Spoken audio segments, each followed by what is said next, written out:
খানাইয়ের পাশে আসা কেন্দ্র হইল যে আপনার খানাইয়ের অবহেলিত খানাইয়াকে আপনি মডেল খানাইয়াতে রূপান্তরিত করবেন এই আশা আকাঙ্ক্ষা নিয়ে আপনারা রূপ দিচ্ছে। এখন আপনি যে শপথ করবা এই সপ্তাহ শপথের পরে আপনি কোন কাজটা প্রাধান্য দিবা এবং কোন কাজটা দিয়ে আপনি উন্নয়নের যাত্রা শুরু করবেন? সবাইকে নিয়ে বাস্তবভাবে ইউনিয়নগুলো পরিচালনা করতে চায়, স্বচ্ছ সবাইকে নিয়ে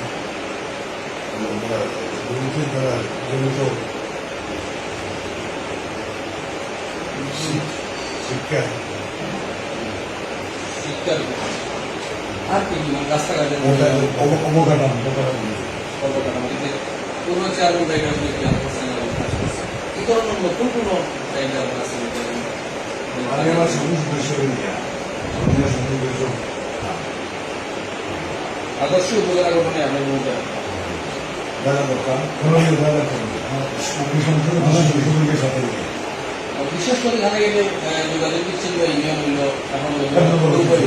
এই ইউনিয়নের রাস্তাঘাট নাই এ পর্যন্ত কোনো পিচ রাস্তা এই ইউনিয়নটা পেয়েছে এবং এই ইউনিয়নের কোনো রাস্তাঘাটের উন্নয়নের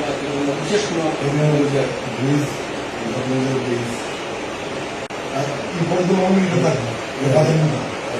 ওর বিল নেওয়া পর্যন্ত কোনো ইউনিয়ন সাহায্য করেছে যেহেতু যোগাযোগের দিক দিয়ে বন্দী অবস্থা আছে, বন্দী অবস্থা আছে, তাদেরকে উদ্ধার করাই হল আমাদের দায়িত্ব, জনপ্রতিনিধিদের দায়িত্ব করতে হবে। যারা এই দাবিটা সময় গেলে 100 বছরের এখন পর ইউনিয়নকে আপনি প্রথম আপনার ভূমিকা এখন ইউনিয়নের রাস্তাঘাটে উন্নয়ন করতে না এমন ইউনিয়নকে প্রাধান্য দিয়ে 100 বছরের সভ্যতা আছে, ইসলাম শিক্ষক নাই, স্কুল শিক্ষক নাই, বিশেষ করে এখানে সরকারি উচ্চ বিদ্যালয় মানে একমাত্র শিক্ষা প্রতিষ্ঠান,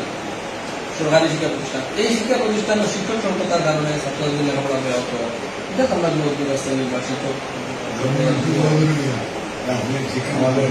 শিক্ষা মন্ত্রণালয়ের সংশ্লিষ্ট কর্মকর্তাদের সাথে নিয়ে আমাদের মাননীয় সুযোগ পরিষদের সাথে নিয়ে এবং আমাদের শিক্ষা মন্ত্রণালয়ের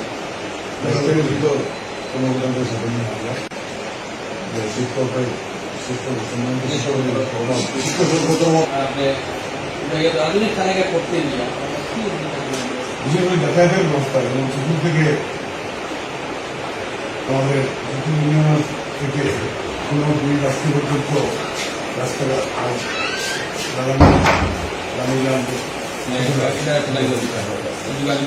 অবকাঠামো যে অটোমেটিক এটা নদীবাঙ্গন যেটা নদীবাঙ্গনকে সাথে নিয়ে পানিতে